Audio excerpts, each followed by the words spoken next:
Hi there, I'm Coach Alistair Tait from Power to Adapt. I've got a degree in sports coaching with some PE teaching subjects and about 16 years of coaching experience, predominantly in track and field athletics.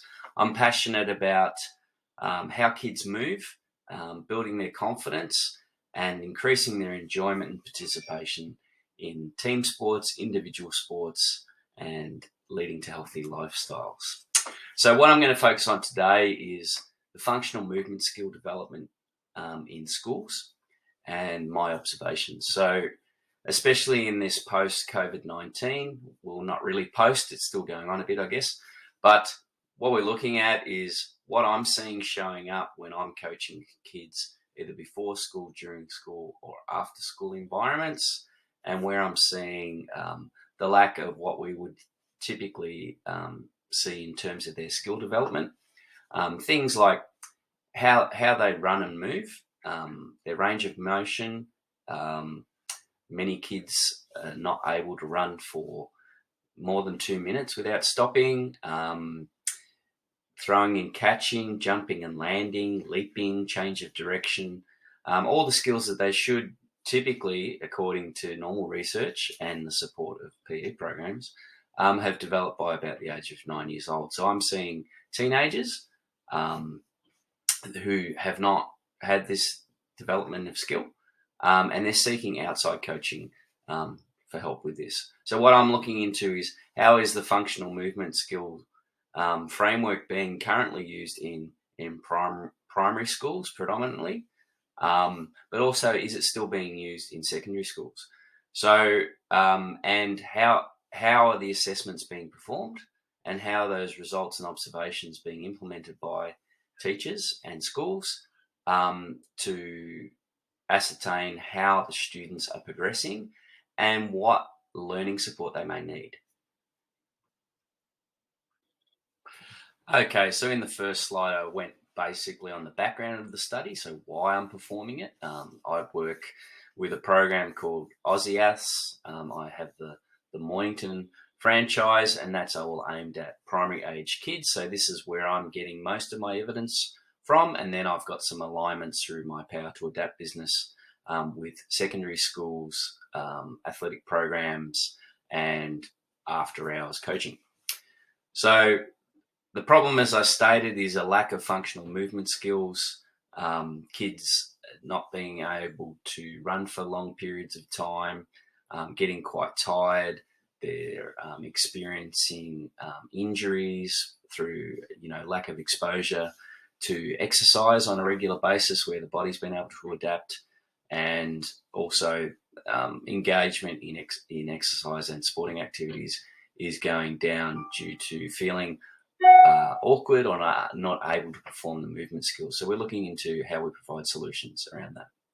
So the framework I'm going to be looking into is the current functional movement skill assessment framework that is used by the education departments in Australia, and also the peer-reviewed research from university studies around theories and methodologies about physical literacy. And I'm going to do this over a extended period of time to gather the evidence properly. So over several months, I'll be interviewing schools, interviewing parents and sporting organisations, and gathering evidence in my local community to see if my theory fits the evidence.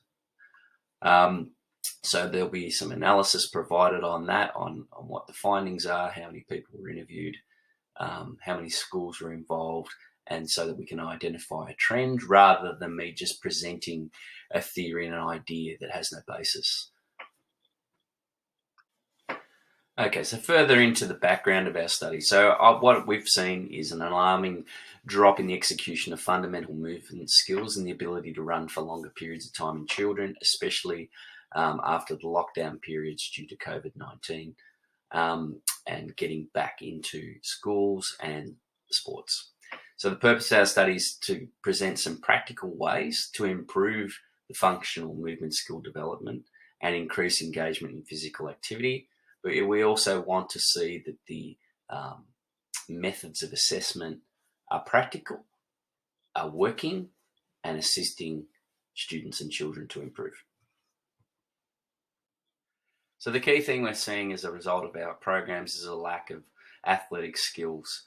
So we want to research how the current FMS framework is being implemented within schools. We want to assess if the FMS observations and assessments are leading to skill development improvements within the recommended guidelines. And the questions that we're going to ask is, how is it currently being used in school? How are the assessments used to facilitate learning and skill improvements for the students? And how often are the FMS assessments being performed during the school term and during the year? So here we're taking a bit of a whiteboard approach. We're looking at the main problem, functional movement skills and athletic development. So we're asking the question, how is FMS being used in school? And we're also asking, what athletic development programs are schools using to support their other sporting programs? So questions like, how many kids can perform bodyweight exercises effectively? Now that'd be things like push-ups, chin-ups, squat, lunge, twist, pull, push and pull movements, where they're just using their body weight against gravity, and whether they're able to support themselves, because that's going to have an effect on how they perform in the sporting environment. Ways that we can do that: teaching regressions and progressions, video feedback and review, and doing that in a way that doesn't make the student self-conscious, so that there's a challenge there. We want to make it challenging yet fun. We want to look at their flexibility, their range of movement and agility. So another question, how many kids can run for 10 minutes without stopping? Because that's a common problem that we're seeing during our coaching sessions. So some schools have a school run club that's run before or after school or during lunchtime by teachers. So teachers obviously seeing the same issue and taking some steps to help. You could do things like run for distance in a certain amount of time, like how far can you run in 3 minutes, 5 minutes, 2 minutes, whatever it is. And then give the athlete child track that for them, and then they can improve on their own thing. So it might be, okay, you ran 2 laps in 2 minutes, or however you mark that out, as long as you know what that is and it's consistent. And you want to, you can do a beat test as well, and have a beat test champion. Say, oh, you got to number 5 this time. Next time you got to 6, so they can see that it's helping. And then we're going to discuss another range of ideas as well. So the pictures here give a snapshot of what we do with our programs. So the top one with the cones there, we've got a student looking to improve her jump, and she's competing against her other students. So she may be trying to beat the white cone, or if she wants to be the winner, she's trying to get to that red and green one. There's multiple cones there because we've had them lined up behind, and they're each keeping track of their cone. You can use flat circles as well, but it gives them a visual external cue to aim for. And what we're seeing here with this student is she's really going into that triple extension, which is what we want to maximize her jumping distance. We've got another one here with the hoops, with the girl in the middle there with the hoops. We're trying to increase her stride length and implement a bounding pattern, which will improve knee drive. And again, that's self-directed learning by the students, that if they're making the center of the hoop easily, they're allowed to increase the spacing.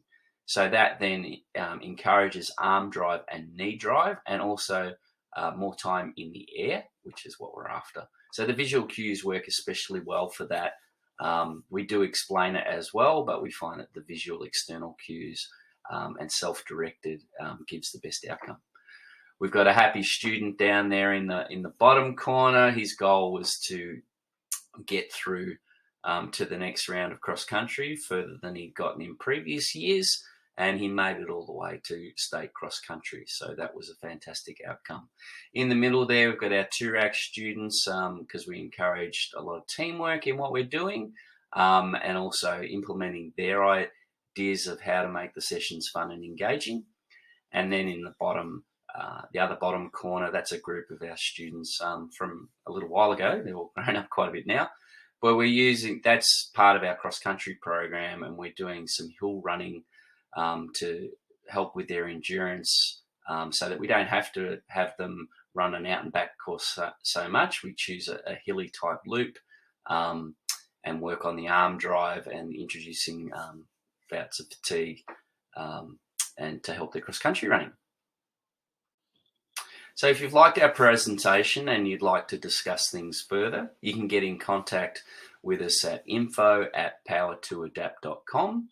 We're on social media on Facebook, Instagram.